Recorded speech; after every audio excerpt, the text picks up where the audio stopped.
Ilang mga eksperto sa industriya ng information technology ang nagsilbing resource speakers sa huling araw ng academic forum ng CMU na pinangunahan ng College of Computer Studies. Unang nagbigay ng kaalaman ang Chief Executive Officer ng Evotech Solution na si Gerald Frondoso Jr. na tinalakay ang mga latest IT trends at mga trabahong pwedeng pasukan ng mga IT students sa hinaharap. At sa mga experience ko ng mga naging empleyado ako ng CMU, naniniwala ako na very competitive ang mga taga-CMU para harapin ang mundo ng information, teknolohiya dito sa Pilipinas. Trends in Cloud and Data Center Solutions naman ang tinalakay ni Mr. Richard Lucas na isang Strategic Accountant Manager ng PLDT. Ayon sa kanya, may mga security features sa cloud infrastructure na pwedeng gamitin upang matiyak na ang data ay safe. Major cloud service providers such as Microsoft Azure, AWS, Google Cloud Platforms, meron na silang built-in complete end-to-end security posture. So, ang ginagawa naman ng mga local service providers natin dito sa Pilipinas is giving a security posture assessment sa mga clients in order to ensure na na everything was able to answer on the security level. Latest technology trends din sa IT ang paksa ni Emmanuel Santos na founder ng Ictus Technology. Kanya ring tinalakay ang gamit at epekto ng artificial intelligence.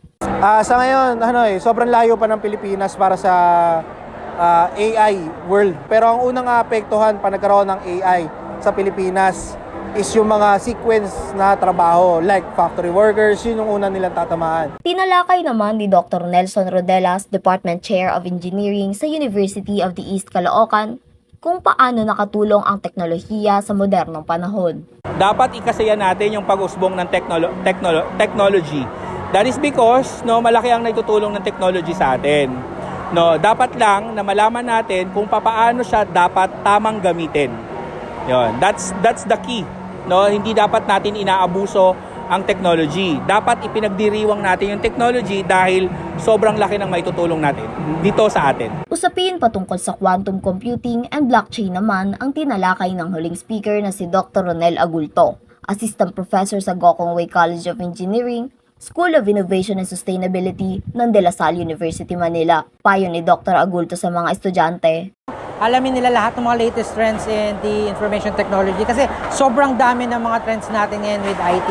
So they need to get out of their box. That's what I think. So since they are like exposed with social media and everything's at a lot of resources online. So they just need to look upon and to research about all of those IT trends that we have para keep updated pa rin sila lahat. Sa huling araw ng academic forum ng CMU na pinangunahan ng College of Computer Studies, iba't ibang usapin ang tinalakay na malaki ang benepisyo para sa mga mag-aaral ng IT. So sa academic forum na to, nakakatulong siya sa amin to have more knowledge about the information technology. Simula pa lang sa guest speakers namin na non-programming and programming careers na pwede namin tahakin, and sa other research and yung mga development na meron sa IT. Mas makakakuha po kami ng different information or trends na updated po sa labas ng industry, and makakatulong din po siya para malaman po namin yung mga possible careers or jobs and salaries na pwede po namin i-consider once na makagraduate kami. Isa pong karangalan na nabigyan po kami ng pagkakataon na makapakinig sa mga mahuhusay at mga respektadong speaker ng nagbibigay kaalaman about sa future ng IT. Dumalo rin sa huling araw ng forum ang ilang CMU officials upang magbigay at magpakita ng suporta. Kabilang sina CMU President Dr. Glenn D. Vidaleon, Vice President for Academic Affairs Dr. William Enrique, at Vice President for Administration and Finance at OICD ng College of Computer Studies na si Dr. Porfirio Catolico Jr.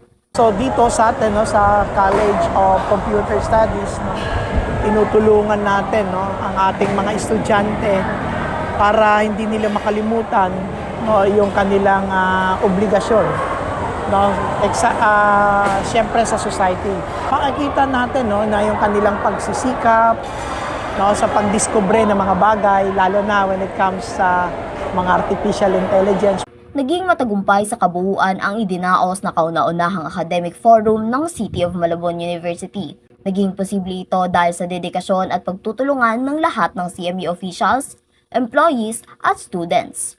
Una sa lahat, nagpapasalamat tayo sa lahat na nagtulong-tulong para maisagawa yung ating 5 linggo na academic forum. So kami, nakita namin na ang ating mga mag-aaral ay nakinabang ng malaki dahil sa mga natutunan nila. At worth it naman, kasi yung mga speakers na nakuha natin talagang tanyag at na-share nila yung kanilang expertise sa lahat ng ating mga mag-aaral.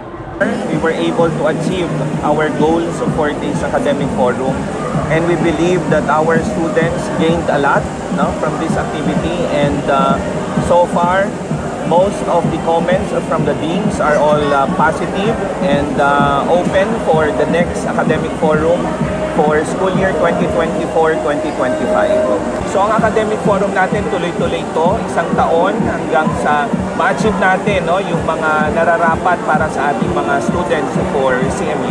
Para sa CMU iConnect, ako si Joshly De La Cruz, konektado para sa kabataang Malabueño.